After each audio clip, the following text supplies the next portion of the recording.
podcast about comics. A podcast about comics. Welcome back to another episode of A Podcast About Comics. This is your boy Tchallabpp74 and my man Keitanooo. For new listeners out there, don't forget to go ahead and hit the subscribe button. Follow us on all rumors, confirmations, upcoming events. We have a new guest in the house. We've been waiting long and hard to get in here. We finally got in here. Go ahead and introduce yourself. Ryys Menkib.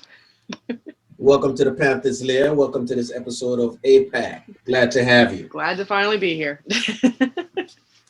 All right. How you guys feeling this evening? Man, I'm feeling good. I'm feeling Pretty real good. good. Pretty good. Good. All right. We've been waiting for this. This one is Mandalorian season 2 finale. Yeah. The entire season wrapped up. And we're going to chop it up here and dissect it, dive into it. So, what you guys thought about the whole season? I'm going to go ladies Let's first. go, I'm going to let the ladies go first. Oh, ladies first? All right. Oh, man. Yeah, ladies first. I mean, I loved it, but I'm biased, so. Okay. Well, I think we're all biased. True. We're all biased. But I absolutely loved it. It was... No, I loved it. It was... Every other episode, I want to say, I was freaking out about something. Okay. Kept you on your toes, right? Oh, yeah. You know, one thing I can appreciate about The Mandalorian this time was there were maybe 2 episodes that would be quote unquote filler episodes. But outside of that, you got something that really pushed the storyline in every single episode. Right. And then it's even like every filler episode, there was something in there that pushed the story along. Yeah. It's like, it might have been filler, but there was something important in that filler episode. Yeah. Absolutely. Yeah. What about you, T'Challa? What was your take on it? Well, I'll be honest with you. I felt every episode of season 2, every episode was better than the entire first season. And the entire first season was amazing. Right. All right, let me say sure I'm understanding this correctly. You're saying that every episode in season 2 was better than every episode in the entire season of season 1. Or are you saying 1-to-1, 1 was better than 1, 2 was better than 2? Or are you saying like 2 was better than the whole freaking season? What are you saying? Let's be honest. The last episode of this season alone was better than the entire first season. Oh yeah. Yeah, you're not going to get any argument out of us on that. None whatsoever. Every episode in season 2 was better than season 1 of that episode. I needed to break that down. So season 1, episode 1 of season 2 was better than episode 1 of season 1. Episode 2 was better than episode 2 of season 1. So every episode was better than the last season. It's like they took they stepped it up every episode from what they did the previous every season. episode they stepped it up. Yeah. And they kept it going even to the 7th episode that was like a filler episode. Because out of all of them, I thought that one was the most, even though it was an amazing episode, that one was a filler as well. Yeah. You see what I'm saying? It was amazing for a filler episode, as correction. And 7 was when 7 was the prison break, right? Yes. No. Was 7 the prison? No, 7 wasn't the prison break. 7 was when they went to get the coordinates. Okay, so when they went to the stone. The believer, yeah. No, when they went to the stone, that was Stone was season. Talking about season 2. Yes. Season 2. When they went to the stone, that was episode 6. Python, that was episode 6. Episode 7 was when they went to get the coordinates. Yes. Where they infiltrated. Right. The jailbreak. Yeah. Well, I say the jailbreak. Why you saying jailbreak? They broke him out of jail. No, it's the jailbreak. He wasn't in jail. No, he was in the scrapyard. Oh, okay. I understand what you're saying. Yeah. I guess you would say, yeah. He was a prisoner. He was an inmate. But it wasn't a jail. When you say jailbreak, but it wasn't a jailbreak because he got taken out. They released him. Not legally. Well, you don't know what that protocol was. They said they made a cover story that he died in the process of helping the Republic. Okay. All right. Jailbreak it is. Jailbreak it is. So let's talk about the characters in this season alone. Okay. Okay. Which one you want to start with? Yeah. I mean, we have to start with the Mando himself, Okay. Pedro Pascal, right? Yeah. I thought his performance in this season left me speechless. Yeah. Because we saw how good Pedro has come a long way. Yeah. A long way. Well, let me rephrase that. Okay. Let me rephrase. I don't know if Pedro was just always a good actor and he's finally getting some recognition, but I would say that his role in Narcos on Netflix is what put him in front of like the masses, and he has not looked back since then. I disagree. I'm listening. I thought his performance as Prince Oberon is what put him on the map. In what film? Game of Thrones. He didn't do Narcos before that? No, I think Narcos came after that, if I'm not mistaken. Ooh, I don't know. I got to look it up. Yeah. I know that. But either way, when he did Oberon and he fought the Mountain. Yeah. I mean, it was a great performance. People start to recognize it. It was an amazing performance. It was an amazing performance. But his role in Narcos, bro, I'm telling you, man. Yeah, he was good. So what do we have for Boba? Seeing Boba come back from the prequels, episode 2. I remember the last time we saw him was in episode 2 when Mace Windu cut his head off. Well, his father, but to see the actor reprise the role as a clone, Boba Fett. Because you see Boba's story through Clone Wars through Clone Wars as a child, but then if I'm not mistaken, episode 2 starts Clone Wars. Yeah. Say that one more time. Episode 2, Star Wars Episode 2 of the prequels. Yeah, that's where Clone Wars. Yes, that's the start of the. Yeah, that's the start of the Clone Wars. Yeah. Yep. So we saw him as a kid, and then we saw that progress throughout the Clone Wars show. Yes. Okay. Yeah. Yeah. So to see him come back, and we've heard about Boba Fett being this lethal bounty hunter. And you saw it many years. And then we saw it. We read about we never really saw it. Now we did. But we heard about it and we read about it in the comics. And then to see him come to life and he's cracking skulls.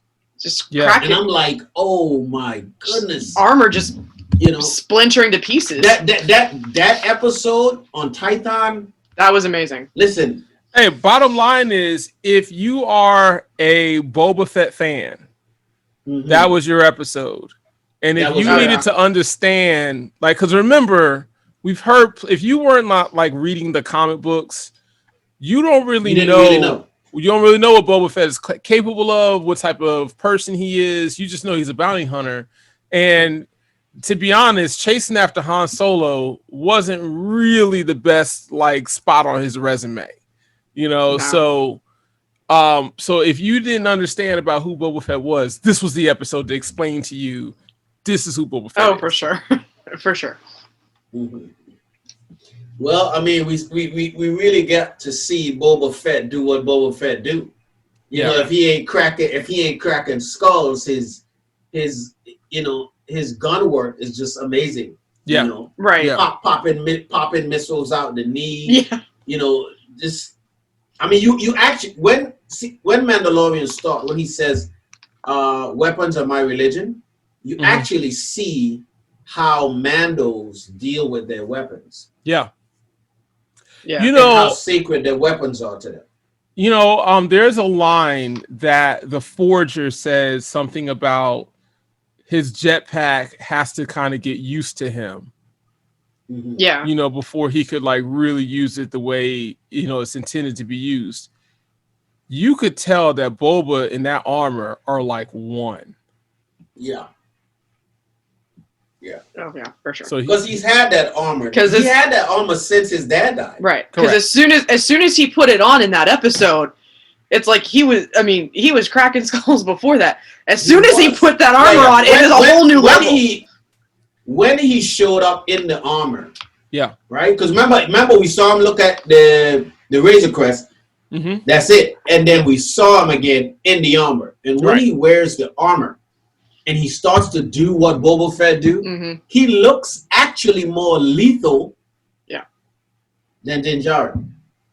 Yeah. Yeah. Well, it's the difference between, an old G and a new kid on the block. Right. And Jen ain't necessarily a new kid on the block, but Boba in comparison, is definitely an OG. Comparison? Yeah. He is a new kid compared to Boba. He's an OG in the truest sense of the form, Right. So, hey, it is what it is. Absolutely. All right, so let's move on to Bo-Katan, Katie Sackhoff. All right. You think she nailed that role? First of all, you know that is one of my favorite actresses out there, and she nails it because she's been Bo-Katan all this time, though. Okay. She's been the voice of Bo-Katan since the Clone Wars. Right. So of course she has already developed this character, unlike Rosario Dawson, who people say, hey, this would be a great role for you. The next thing you know, when it seems like she's about to get the role, next thing you know, she's doing marathons of the Clone Wars and trying to get a sense of who Ahsoka is. Right. Katie has been Did I send you the behind the scenes of Ahsoka? Oh, I saw that. You talking about gallery? I don't. No. I don't know. It was a behind the scenes. Yeah, it was a behind the scenes filming of her and what's his name? Filoni on set. Okay. She was even standing there with George Lucas at one point. Yeah. But you get a sense of him talking to her about how Ahsoka moves, her samurai movements, her Jawkai movements. Yeah. And then you are watching her with her trainer.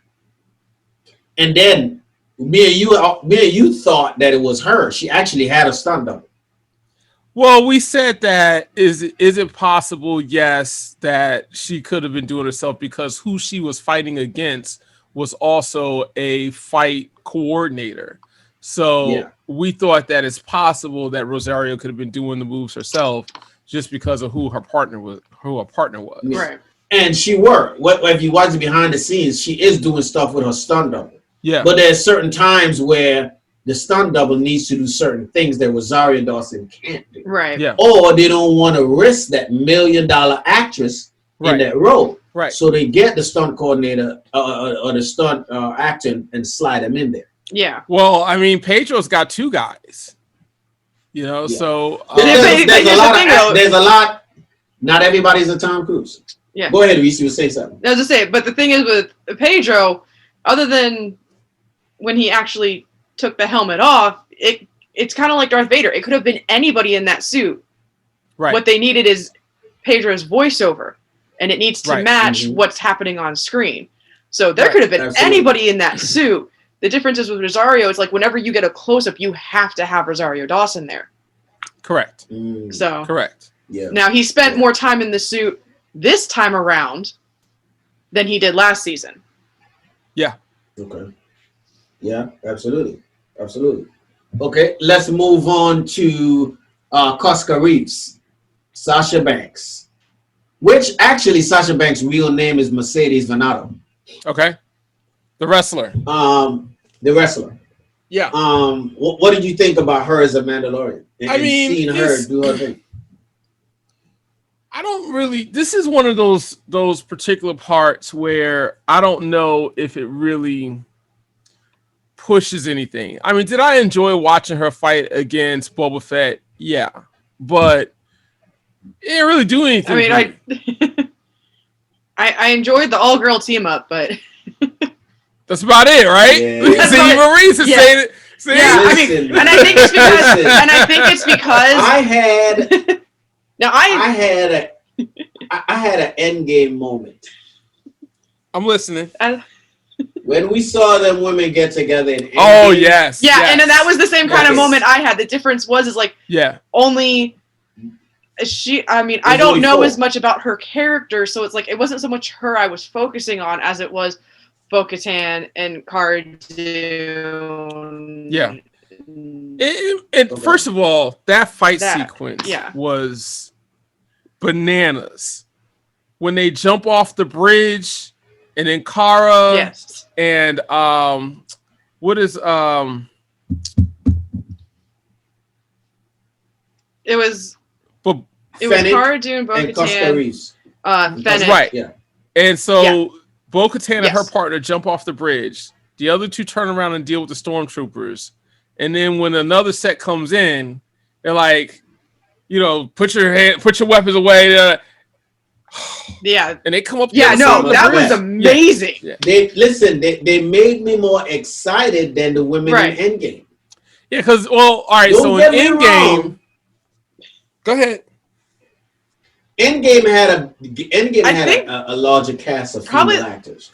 Well, the other thing is that's a nod to the comics when the women had formed that A-Force. I think we talked about it in one of our previous podcasts. But the thing is, that was also a check the box moment. Yeah, but in Endgame, it also wasn't necessary, and that's the point. Because you had Captain Marvel leading the charge in that thing. I was gonna say the other thing is Marvel didn't need no help. She didn't need one lick of it. She didn't need one lick of help. She got plenty, but she didn't need any of it. Well, then also in Endgame, you basically just got it for just got it for the money shot right there. Whereas here, it's not just the one money shot. They keep going, and you get pauses in between. Absolutely. Well, everybody and got also a chance to shine. They needed each other, and that was like the thing. The four of them were not getting through all of that by themselves. Not one person was going to do that. So, Cara Dune's blaster jammed, because apparently that's the thing that happens. But her blaster jammed, and all of a sudden everybody else has got to cover her. Right. She can still help fight, and that's but the she great needs somebody thing to cover about her. The Mandalorian as a whole is that everybody needs some degree of help, even Boba Fett. So I love the collaboration with these different characters and the way they work together as a team. I mean, even the guy they got from the scrapyard, he got backed up to a degree, because when he shoots the commanding officer, when he shoots him in the lunchroom, like Pedro's like, what the hell just happened? Oh, what just happened? And next thing you know, I love that scene they so go much. for it, and he supports him all the way through it, and so in that one time, you're not concerned about him. I don't want to say cheating, but you don't have to worry about him betraying that group in that moment, So the teamwork throughout the season. Right. I mean, teamwork was probably the theme of the season. Yeah. Yeah.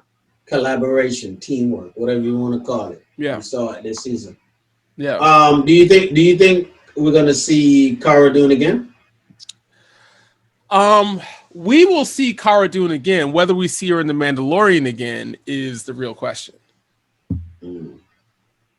Okay. Because I think that one of those new shows is probably going to be one of the ones that probably features her more. And in my opinion, she's earned the right to have her own show. Her Rangers of the New. You think Rangers of the New Republic is where we see her? I think that Rangers is where we'll see her. Yeah. Yeah. That's what I'm thinking. Yeah. She is a Marshal now of the New Republic, so. Right. Probably. All right. How excited were you guys to see Luke Mark Hamill? Oh. Oh my God. Let me tell you. I got exactly what I wanted for Christmas. Let's just say that. Seeing Luke was. It brought these jitters because the way they did it, like the way they brought Luke in there was Yeah. It was masterful. Perfect. It was masterful. It was perfect. Yeah. It was the ultimate reveal. Even though you know halfway through who it was, it was just perfectly done. It was scripted just well, just perfect. The only thing that threw people off was Luke fighting technique had increased so much more from the last time we seen him in Return of the Jedi. Yeah. Timetable wise. Right. So when we see him going through there and he's cutting down them Dark Troopers, and we know how hard them Dark Troopers is to defeat and kill. Yeah. We see what one of them did to Mando. You see what I'm saying? And he's just cutting through it. And we get a sense of that what is it? Rogue One? I think it's Rogue One, right? When Vader is cutting through them guys. Yes. Oh my God, that elevator ding, and I was like, my immediate thought was, I even said it out loud, I was like father, like son, and then he just tore down that hallway, and I was like, oh my God. He picks him up and crushes him with the force. And I'm like, oh my gosh. Just crushed, And then the big reveal, drop the hood, and it's Luke, and everybody just goes bananas. Yeah. No, they gave me everything I wanted. I will say the first time I saw the X-Wing, the first thing that came to mind is maybe some of those X-Wing pilots that we saw in the second episode. The one where they go to the ice planet. Yeah, that thought crossed my mind. But the thing is with that though is that they're all the only thing with that is though there was always two of them. I didn't know not just one, maybe two. He had got through and one of them went to help or what, or more than one was on it. I didn't know what it was. But then we saw the hooded cloak figure, and then I immediately thought, wait a minute, did Ahsoka come back to help them? Right. Because we saw her in early episode. Right, and it's not hard for Ahsoka to get an X-wing. Like I'm sure she's got connections where it's like, hey, I need an X-wing, and they'll just give her one. So I thought it could have been her. I thought so too. One lightsaber popped, and I saw it was green. At first, the one saber, I was like, wait a minute, that got to be Luke. Because the first time you see the saber, though, it's on the screen, and I honestly thought that it was two sabers, but then I look again, and it's just one. And then all right, so let's step back. Is that really Luke? Let's step back. When Ahsoka says he can take him to the stone, and he can reach out, if a Jedi hears him and wants to train him, they may come looking for him. And when she said that, who were you thinking was going to show up? Because I was thinking at the time, you still got Ezra, and then you also knew that Luke was still looking to rebuild the Jedi Order. And at the time, we didn't know who we were going to see, or if we were going to see anyone at all when she sends him to that planet. And then the next episode comes, he reaches out, they have the whole thing, he gets kidnapped. And at that point, it's like, well, who heard him? Who's the person that's going to come and, be the one? And is it going to happen during the season? So I was thinking we might see Ezra just because Mark Hamill's older, we don't know if Mark is collaborating. Now we knew they had that tech to make people look younger. We knew they had that CG capability. However, were they really going to do it? I thought we were going to see Mace. Right. You thought we were going to see who? I thought we was going to see Mace Windu, or we was going to see a Sith come and look for him. Oh, somebody from the dark side come and look for him. So you think Mace is still alive? I think Mace is still alive. I heard 3 different rumors floating around after that episode with Ahsoka, and I mean, to me, the obvious answer was always Luke, because with the time frame, right? Yeah. At the point in time it's in, Luke is out there, he's building his Jedi Order. So it's like Luke was the obvious answer. The other one, Ezra, which Keitanooo you had mentioned beforehand, and then the third one, I don't play a lot of video games, but everybody kept mentioning Cal from Fallen Order. So those were the 3 I heard, and it seemed more like Cal was trying to protect the names, not necessarily find anybody. Mm-hmm. It was more about making sure that the names of these younglings didn't get into the wrong hands. As far as Ezra goes, Right. you know, Ezra's off the grid. So that was, to me, that was a high possibility. And the only way I felt that we would see Luke is if they use the CG technology. And that's clearly the angle that they decided to go. They went. Yeah. Right. Yeah. But again, it all depended on when they decided they were going to do that. And I did not expect this season, or was it going to be next season? And they decided this season. I honestly thought, yeah. No, I didn't either. I think that was the biggest thing. It's like we all know who we want to come get him. We all know who the obvious answer is. The question is, this was when. I mean, if you think about it, you had Mando, you had Cara Dune, you had Boba Fett, and I always forget Ming-Na Wen's character's name. Fennec. One more time. Fennec. Yeah, see, you guys are saying the same time, and I can't even hear either one of y'all. But it doesn't matter. I figured that team was elite enough to be able to extract that kid. So Luke showing up was just like from left field for me, because I just didn't see this happening, that another Jedi would come in and save the day.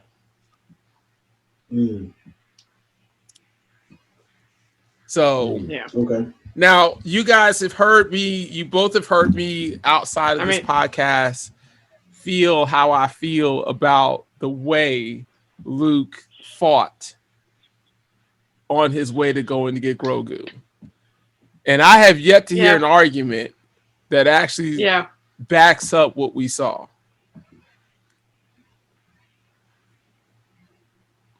Well, let's be honest. You and I have had many conversations, and I have defended Luke every single time. Every single time I've defended Luke, right? Yep. And well, let me ask you this. I was happy. Let me ask you this before you say all that. Before you say all that, because you actually have a significant amount of training. Okay, so from your training, knowing what you know about Luke prior to, he's garbage. And then my grandson has better saber technique than Luke in New Hope, Empire Strikes Back, and Return of the Jedi. I'm sorry. So, but I know Luke became this amazing saber wielder. Well, Ryys inadvertently in the course of 5 years, and she didn't realize she backed me up until it was too late. But go ahead, Ryys. Go ahead. I mean, Luke is my favorite character in all of Star Wars. Okay, yes, I'm gonna say that. But that being said, it's only been 5, maybe 6 years since Return of the Jedi. You're telling me he got that good in without what? You're telling me he got that good in about 5-6 years. He had to without training with somebody who trained you. Who trained you to fight? Here's the thing, though. Here's the thing. So you don't listen. We don't know if he trained with anybody. You are training by yourself for 5 years consistently. There are things that you do with weapons. And in this case, a Jedi's weapon is his saber, lightsaber. Okay? If you train with it, there's a way that you handle your saber that you weren't doing 5 years ago. Now, granted, you guys have had training, okay?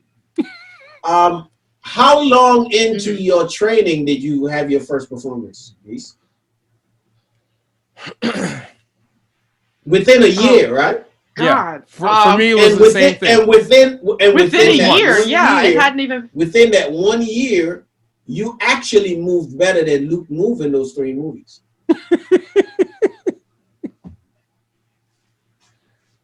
But I wasn't moving as good as he was moving in this last episode. You know, Matt, the folks out in cyberspace do not know, but Ryys is my partner. Okay, we have dueled together, and we have improved in a short period of time. But neither one of us have improved to the degree in which Luke has improved in 5 years. And we have a trainer. Right. We got multiple trainers. But multiple trainers. Think about it, guys. There are times where the training y'all put in 5 years, Luke has nothing else to do. That's not true. Mm-hmm. That's not true. Because at the same time in the world, Luke does not have all the time in the world. And I still believe that y'all move better than him. He does not have all the time in the world because at the same time the empire has fallen, a new government has to be put in place, and Luke doesn't get to just go into his shell. He has to help rebuild the Republic as well as rebuild the Jedi Order. So he don't have time to just sit around and train by himself. Let me say this. I don't think he had anything to do with rebuilding the Republic. Anything. Because he definitely wasn't running the Rogue Squadron for a while. Nope. He was a pilot. No, he was a pilot. He's transitioning out of being that pilot for the Republic. You don't think that Luke went on missions after that was over? You can't just completely walk away. Right. So then, again, he definitely did. On mission, he definitely did. He's not training. He's on mission. Luke was harnessing his skills, man. Hey, look, he had 5 years. Know what this love affair is you have with Luke? Not because and listen, man. Even if Luke go on mission and you don't think he have all that, he had 5 years. You've been training for how many years? But he did at least 2 years. Minus COVID. You gotta put COVID into place. You see what I'm saying? The question is, have I trained since 5 years? I'll say it again. 5 years. I don't care. You can keep going on with all this stuff about 5 years, and the same thing you're saying is the same thing I'm saying, but on the other side of the coin. Okay. All right. Let us agree to disagree.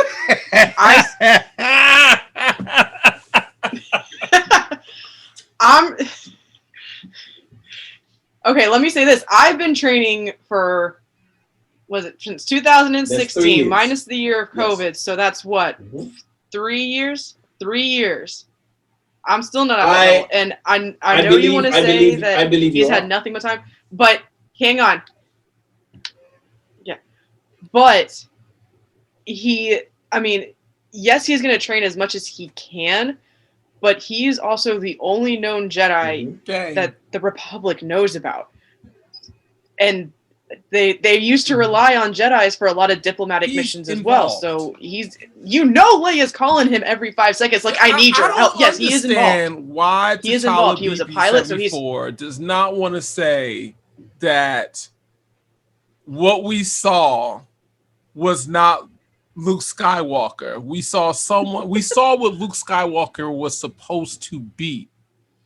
Like, there's the Luke Skywalker we got, and then there's the Luke Skywalker we should have got. And the Luke Skywalker we got is from Empire and Jedi. The one we should have gotten was from the Mandalorian. That's all I'm saying. Me with crutches now can move almost as good as Luke in Mandalorian. So me in a wheelchair can move almost as good as Luke in Mandalorian. Luke movements as far as his orbits and his blocks and stuff was exactly what y'all do when y'all train. What y'all do. You have years and years worth of training. Luke. The only difference was the way how Luke was countering with his feet.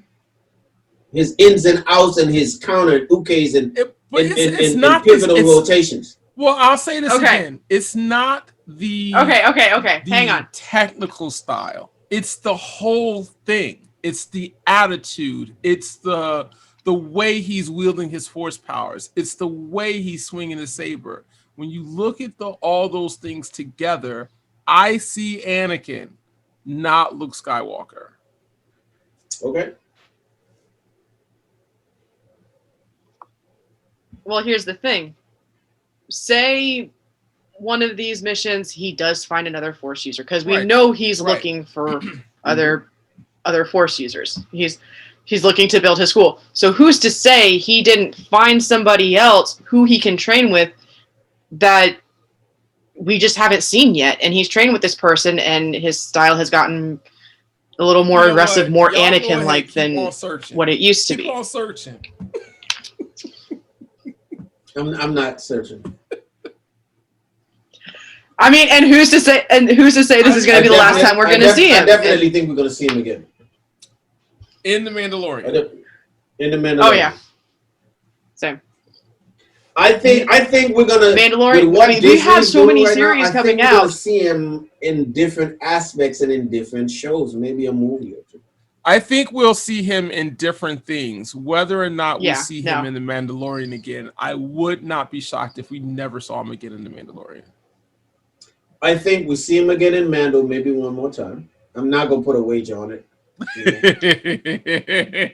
But I think we're gonna see him again. I think we're also gonna see him in Rangers, and I think we're gonna see him in the Ahsoka. And if we don't see him in the Ahsoka, I think we're gonna see him maybe in a flashback in Obi-Wan. Yeah.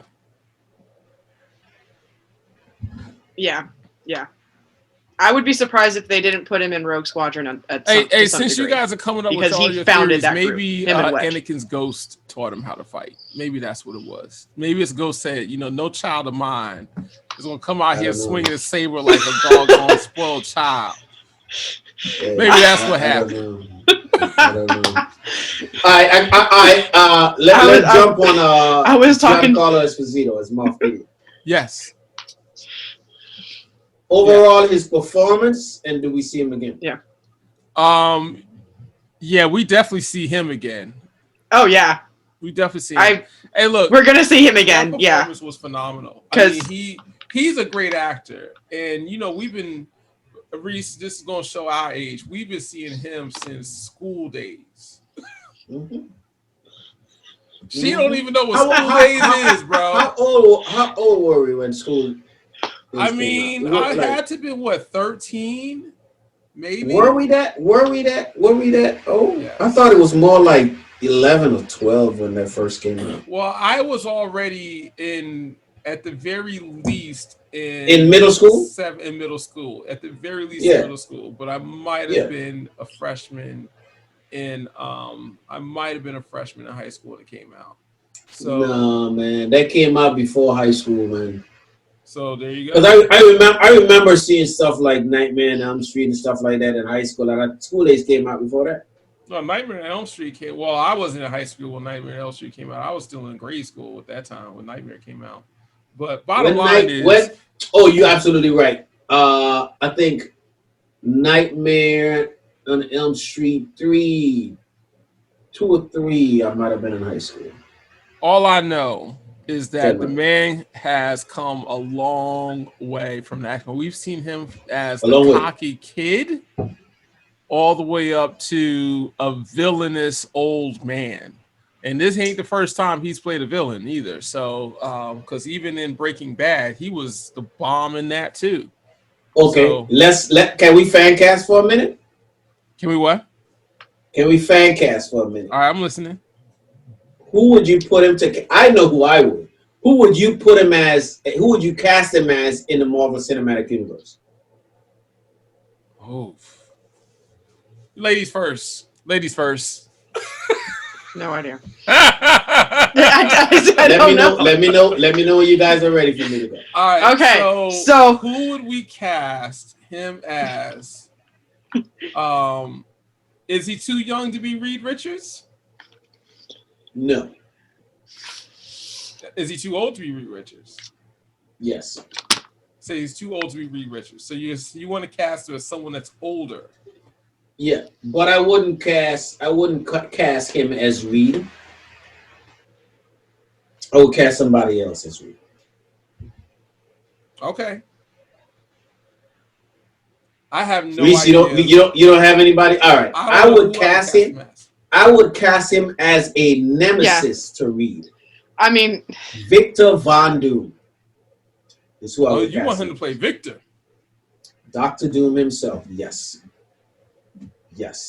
I can see it. There's been a rumor floating since, I want to say, when did we do rumors and confirmations? How long ago? That was last year? Or earlier this year? No, I think this year. It was earlier that was earlier this year. That was earlier this year. There was a rumor floating around that he was in talks with Marvel, with Disney. But they didn't say what it was for. Sooner or later, everybody gets to be in a Marvel film. So sooner or later, everybody with acting chops. Sooner or later, acting chops. If you don't have acting chops, Sarah Finn is not coming calling. I'm sorry. Well, I mean, is that really true? Because old girl can't act. Old girl hasn't acted in. Well, and I mean, she gets to be. She got casted as Kamala Khan because she landed her audition. I said that. I said, listen. She has nothing on her IMDb that automatically means that when she auditioned, she nailed that audition. Yeah. She was that good. And the fact that Sarah Finn has not only been doing Marvel, but she's been doing Star Wars Sarah as well. Finn knows her stuff. Yeah. But she's a bigger comic book nerd than we give her credit for. And she says it. She says when her kids were little, she grew up with them loving the Fantastic Four. That's what roped her in. And I guarantee you, when she cast for Fantastic Four, she's going after all premier range. When I'm talking actors with range, I'm talking Oscar level or Oscar nominated level actors and actresses for that movie. Yeah. Because that movie is her thing. It's close to her heart. Yeah. Yeah, and God knows we deserve a good Fantastic Four movie. We deserve it at this point. That's my Victor Von Doom. We deserve it at this point. What's his name? Zac Efron is my Johnny Storm. Who? Zac Efron. Yeah. I'm gonna go with either The Rock or I'm gonna go with John Cena as the Thing. Mm-hmm. I'm going to go with Emily Blunt for Sue Storm, and I'm going to go for, what's her husband's name? You got me. Krasinski for Reed Richards. John Krasinski? Money. If I didn't love my mic, I would drop my mic. Well, you know who I already wanted as Von Doom. Which is, I'm sorry, no, I'm confusing it. I said Von Doom, but I really meant Thrawn. So I'll take that strike that from the record. But yeah, that's my cast for Fantastic Four. Okay. Hands out. Yeah. All right. All right. I got a question. I got a question that's gonna tingle your brain cells for a minute. Do you remember the fight between Mando and Gideon? Of course. Okay. Of course. Did you notice that at the time of the battle with the clashing of the Beskar and the Darksaber, the Darksaber was actually heating up the Beskar? Yeah. But that never happened when I did see that. That Beskar spear fought against Ahsoka. But that Beskar spear against Ahsoka was there for 2 seconds, and that was it. Yeah, there was a time where that Beskar clashed with Ahsoka, and for a while, to where it was just like clashing up against it. For longer than that. Yeah, I went back and I watched just to make sure, and I realized that the Darksaber has properties in it, and the blade is different, and it caused the Beskar to heat up. It didn't want the Beskar melted in any way, but it heated up for like that short period. But the minute it came off of the Beskar, off of contact, it immediately cooled. Well, I mean, there has to be something about the dark saber that makes it different than the lightsaber. So one, because it's dark, and two, the shape of it itself is also very, very different. So, there's probably something that is from Mandalore that is probably mixed in with that kyber crystal. Yeah, something in the technology. That dark saber was also stored in the Jedi Temple on Coruscant. Right. Yeah. After because the wielder was Jedi. Also a Jedi. Yeah, and he passed away, and they kept it there in honor of him. Yeah. Right. Yeah. There has to be something, from a heritage standpoint, that is infused with that saber that gets it to make it the way it is. It's got to be. We just don't know what it is. So we know here that stories are going to continue. We know Boba has his spin-off coming, the Book of Boba Fett, which is a totally separate entity. It's not Mandalorian season 3. Right. Mandalorian season 3 continues Mando's story. Boba Fett, the Book of Boba Fett, continues Boba's story. And we saw that from the post-credit scene in Mandalorian. We also know that Ahsoka has her own spin-off show coming. Right. And then that one is also being directed by Dave Filoni. We know that's his character, and I think he's going to do it justice. But I was about to say he better be. It would. If anybody else were to direct that, to do it. And we hope that we get to see Cara Dune again, but we don't have any confirmation that she has anything in the barrel or anything. We don't need confirmation. We know she's coming back. They're not getting rid of her. We don't know. They're not letting Gina. They're not letting Gina go anywhere. She is a fan favorite right now. Yeah, I mean, this is what I feel. Everyone is entitled to their own political views, their own things. Hey, look, get on that screen, go do your job, and whatever you do outside of that, that's not my business. It's not my business. If she's not out there deliberately doing things, to other classes of people. If it fits within the narrative of the story, she's coming back. Bottom line. Yeah. She's coming back. She's coming back. Now she may have some extra things in her contract. Yeah. So that we don't have any incidences like this in the future. But she's coming back. Yeah.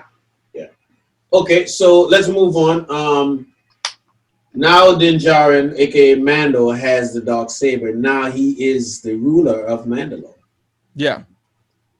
Where do we see him go from here? Bo-Katan's definitely not going anywhere. The continuation of that in season 3. I think that in season 3, he and Bo-Katan gotta work this out. And it's not going to be worked out in an episode. I think it's going to be something that, there's some people that when things are okay, they generate problems. Like they make things not okay because they need that conflict. Would you say it's self-sabotage? Right. One more time. You think that's a form of self-sabotage? Well, in this particular case, no, because it's a rites of passage. But if you're talking about just like in life, then it's not so much self-sabotage as it is a part of people's behavior style. There are people that have a certain way of behaving that if all is right in the world, they are not like they have to be solving something. They have to be attacking a problem because they have to dominate things around them. And it's not a good or bad thing. It's just what's so. And so if you look at Bo-Katan's character, she lives a life in conflict. What's she going to do when there's no conflict around? What's she going to do? Yeah. Do you think we get to see her maybe be Mando's right hand in uniting Mandalore? I think we might get a chance to see her actually be the antagonist at some point. Here's the thing, though. She never earned that saber. She was given that saber by Sabine. Well, one theory is that because it was supposed to be passed down to her, that the transaction with her and Sabine was okay. But it also suggests that if that's true, then she lost it at some point, and she lost it to Gideon, which means that the only way she can get it back is if the person who is the possessor of it, she has to win it back. So it makes sense to me. I don't know if that's really how it went down, but I mean, it would make sense. It would make Sabine's transaction have merit. Go ahead. Okay. My thing is that you see her in the episode you saw her in this time around, and while she and Mando worked together, it was always a business transaction, and there was always friction there. That tells me the two of them are gonna throw down at some point, and that's the thing, is she will be an antagonist for a while. Depending on the outcome of that fight will determine if they are going to end up working together or not, or if she is going to continue to be an antagonist. It depends on how far she is going to react to this. And don't be surprised, because remember, Bo-Katan at one point was a terrorist. Yeah. Let's not forget that. Yes. Yeah, no. Like, I remember when I first saw her come in, the first episode she was in, and I was like, I remember her, but I also remember not entirely liking her. Like, she was not the nicest character in Star Wars. So I was like conflicted. I was like, oh, she's here. But I also remember at some point she was a problem. Not a good person. She was a problem at one point. Yes. She was a problem. I was like, wait a minute. Hang on here. So I mean, I wouldn't put it past her to become the antagonist or one of the antagonists next season, because he now has something that she wants, and he doesn't want it, but she's not just going to accept it from him, is the thing. So the friction there is only going to get worse. The child is gone. So what's next for Mando dealing with this issue with the saber? That's what's next up on the plate. Right. Yeah, because I remember I watched a lot of the season with Sav, and I remember she was like, "Well, what are they going to do next season?" I was like, "Okay, now I have to explain to you about the whole dark saber thing." Hey, I'm gonna tell you, that's what's happening next season. Dark saber come out for the very first time, I was like, "Oh my god!" Again. Yes. Oh man. Yeah. Season finale. Yep. Mm-hmm. They again. Yeah. I'm sorry to say this. Oh yeah. Okay, because I've always been a Star Wars fan, but I'm sorry that it took Marvel actors, Marvel directors, and so on to come on in and fix Star Wars. Yeah. Yeah. Yeah, but I'm not surprised because of what they've done with Marvel, though. They have the formula and they know how to do it right, and it's like, and this is where it's like it's the Marvel-fying of the Star Wars universe. My thing though is the problem I think that Kathleen Kennedy is getting a lot of credit, and you don't like that. I don't, because of what she threw up in my mouth for the last 3 movies. Yeah. Or the last 2. Hey, you know what? Up in my mouth. Here's what I'll say. There are people in the world that think that they're, and I'm not saying this is her case, but I'm just using this as an example. There are people in the world that think that they're hot stuff. Then they find out they're not hot stuff. And then they either dig their heels in, or they change. And oftentimes the ones that change are the ones that become like vastly successful, you know. And so one can argue that if she wasn't able to do this with her team, she brought in a team that could get the job done. And at the end of the day, you deserve credit for bringing in the team that gets the job done. Okay. Understood. Got it. What do you guys think happens to Dr. Pershing? Do we see what happens to him? Isn't he still on Slave One? He was on the ship. Remember they brought the ship in? He was on the ship, but then, I mean, there had to be some sort of transfer at some point because everybody was on both ships. So I'm assuming he's on Slave One with Boba, and since we also have Cara Dune and all of that, you know, she's a Ranger now. So we have a couple things. You know, he's going to get turned over to the Republic. Really worth exploring.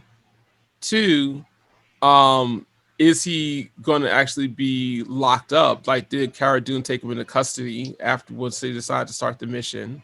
Or 3, is he still on Slave One with Boba? And also, this particular character doesn't seem like he really is like Empire material. Like, he's probably doing this more against his will than he is as a willing participant. Okay. Do we see Moff Gideon go to jail?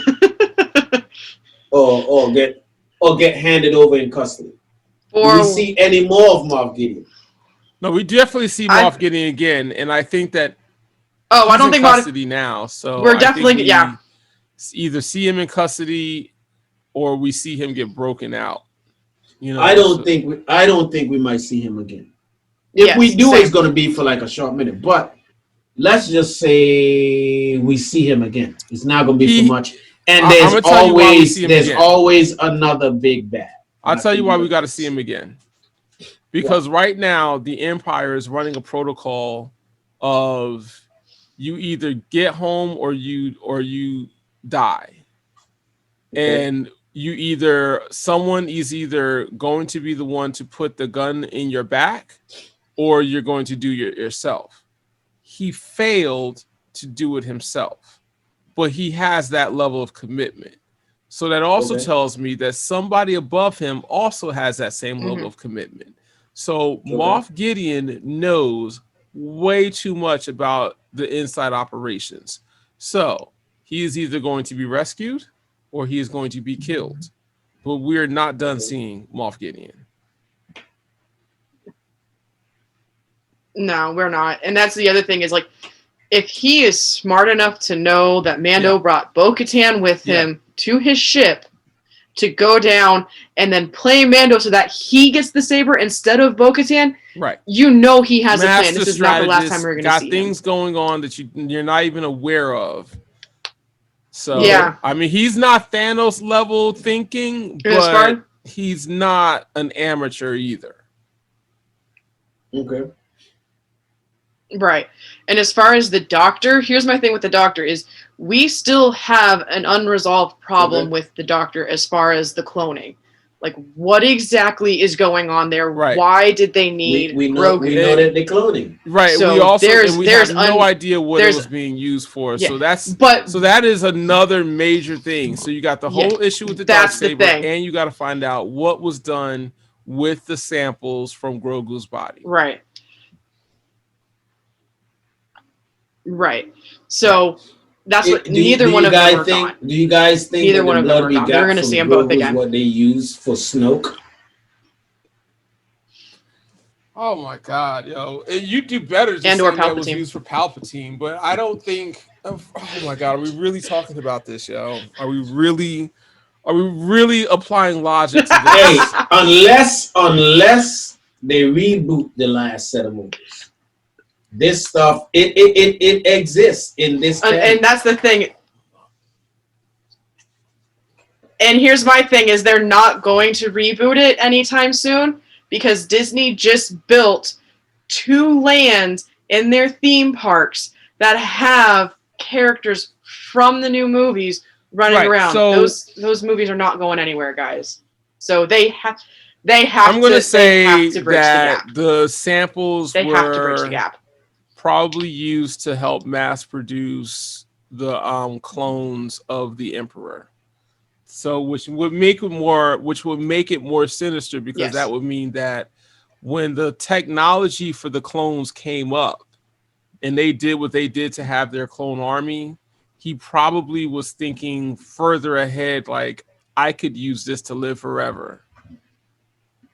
Which is right. Which is what Palpatine does. He learned from Plagueis, who used to, manipulate them M counts, which you heard him talk about the M counts in I think it was the 4th episode. Right. So So there you go. Yes, we will definitely see Moff again. And we don't know what happened with those materials. We definitely know there's some cloning involved, and that has to be resolved. All right, now I got 2 things before we go. Okay. The first thing I'm going to ask you guys is Baby Yoda / Grogu alive today? Did he survive Luke's Academy onslaught? Do you think? Not without help. I don't know. He's too little. Yeah, not without help. Here's the thing. And he could. He got help the last time. He needed help last time. We don't know. We don't know if someone. I'm going back to exactly. I'm going back to my theory, and I'm going to say Mace. Oh Mace no! Please do not go back to this theory, yo. Please do not. I mean, listen. Please don't. I heard Sam Jackson come on the big screen and Star Wars Celebration and said Mace is not there. So Mace, I'm going with Mace. He is my Scooby-Doo red herring. It is what it is. That's my dude, Mace Windu, aka Samuel Jackson. All right, so are you saying that Mace Windu kidnapped Grogu? Yep. Well, that's better than that last theory you had. Gosh. Whew. I'm so glad we didn't go to. Hey, I'll take this one all day long. If this is the theory you're rolling with, I'm taking it. Yeah. I'm taking it. I don't think Mace died on Coruscant when he got blown out. I mean, I think that if he had lived, Yoda would have said something along the lines of like, They all went into exile. Right. Before they went to exile. I don't know, man. I mean, put it this way. Is it possible that when he went out the window that something could have miraculously happened, like he fell into a car or I should say, what is it, speeders? Like, did he fall into a speeder? Did he use the force to cushion his fall? All those things are definitely possible.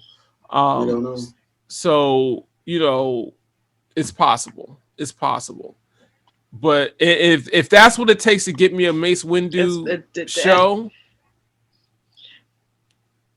anything is possible as long as they do it right. If that's the story we got to run just to get a Mace Windu show, I'll take it. But as far as Grogu goes, what we don't know is that whether he was actually helped by a friend or if he was kidnapped by a foe right then and there. That's what we don't know. I think you don't bring a character back. You don't bring in a character like Grogu to only tell a story of him dying before he get to adolescence. Because how many years he has to live just to make it to adolescence? That's what I'm saying. Here's the thing, though. He is what, 50 years old? He's 50. But he's still supposedly 50 years old. A kid in his species. Okay. One could argue that he'd have to live another 50 years. Almost another toddler. He has to live another 50 years before he is in like kid stage, like what? If 5 or 6 years old in human beings. If his biology works like that, but it's also possible that his biology works in such a fashion that's really slow and then it starts to speed up, but it still happens. Because how old was Yoda when he died? I think 800 or something. I think he was like closing in on was he 900 yet? No, 900. Right, He said so for then, 900 years he trained Grogu Jedi, so he's over 900. dies or someone saves him. That's all I can say. But he either dies or someone saves him. That's what happens. My point. This is my point here. Does Disney bring a character, a lovable character in like Grogu that everybody falls in love with? There's toys everywhere. This creature that is so adorable and green, even though, he's an egg-eating bastard, gets all this love only to kill him off not too far after? No, they don't kill him off. He just if he's there, he dies. The only people who know that are the ones who have really kept up with the timeline. Other people are like, hey, let me tell you. I was going to say, the only people who know that when Luke takes Grogu away, and then the show's over, because I'm watching it with my neighbor Roger, and I'm like, Luke epically fails at this mission that he's on with bringing people to the Jedi Council, like to the Jedi Order. He epically fails at this. He's like, huh? Yeah. Everybody dies. Everybody dies and he becomes a hermit. Oh my gosh. Freaking Luke, yo. I don't know. Because he had a bad dream about his nephew. That's the question. I don't think he does. I think he escapes. I think if he doesn't escape, somebody takes him away. And I think it continues. That is a possibility because we don't know exactly how many people. Maybe Ezra got him. We just saw the academy itself burn. So there could be. Maybe Ezra got him. Maybe maybe Ezra got him. Maybe Ahsoka showed up for a hot not minute. Like Ezra, but he cannot stand Ezra. I don't know what the issue is. Like I don't understand. Listen, man, there's two people that I don't care for.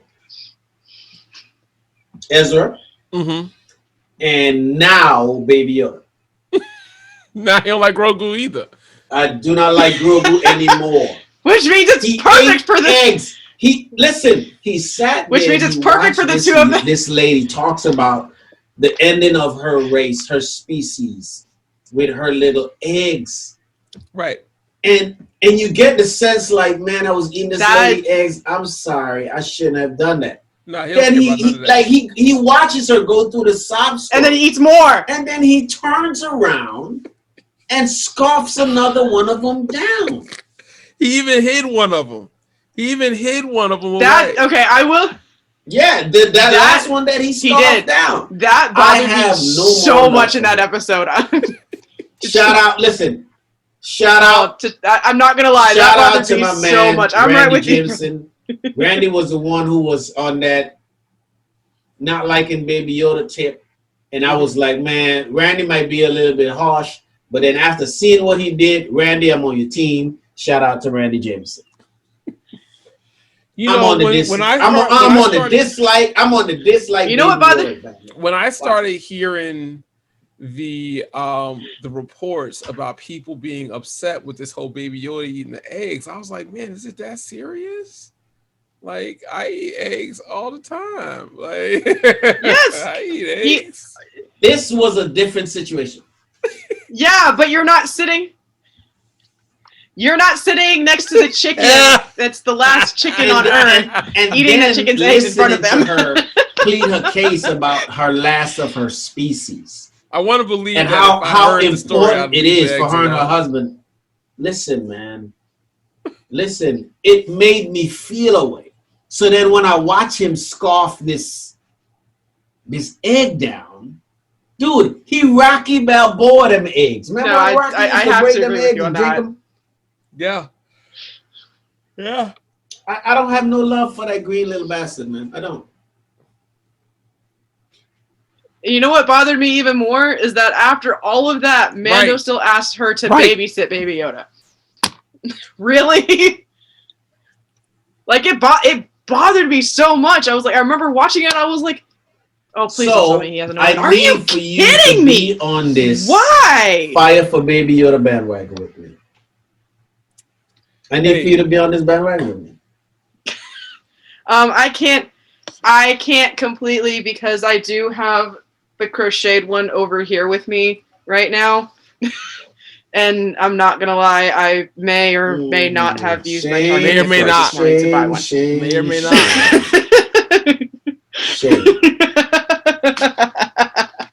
Shame. I don't even know what else to say other than shame. Give me a bell. Let me Game of Thrones it. Thing, shame.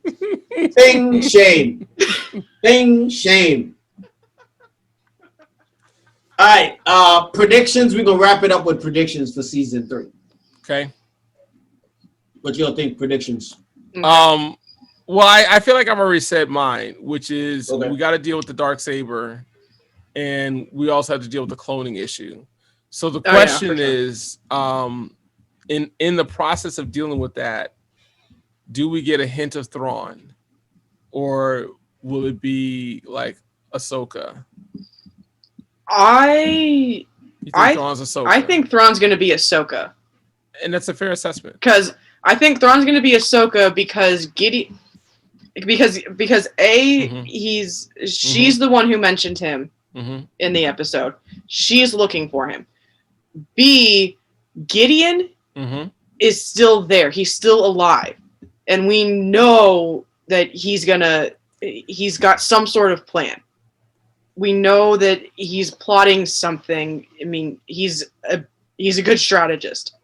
So because Gideon is still alive, I don't Reese, think who gets to be on the new team? Because Boba Fett's got his own thing now. So, he and his partner are gone. Kara's probably going to go to a different show. So who do we see on the team now for next season? I don't know. I think for a little while it's going to be Mando by himself.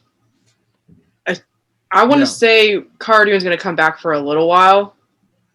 I want to say because, this is a show she started off on, and we don't have any confirmation that she's going to be in Rangers because it's Rangers of the New Republic, and she's a marshal. She could easily like, hey, you want to see some action? So she is a marshal. Yeah, put me in. She could. Yeah, she easily could. She easily could, but she is not a ranger. She is a marshal.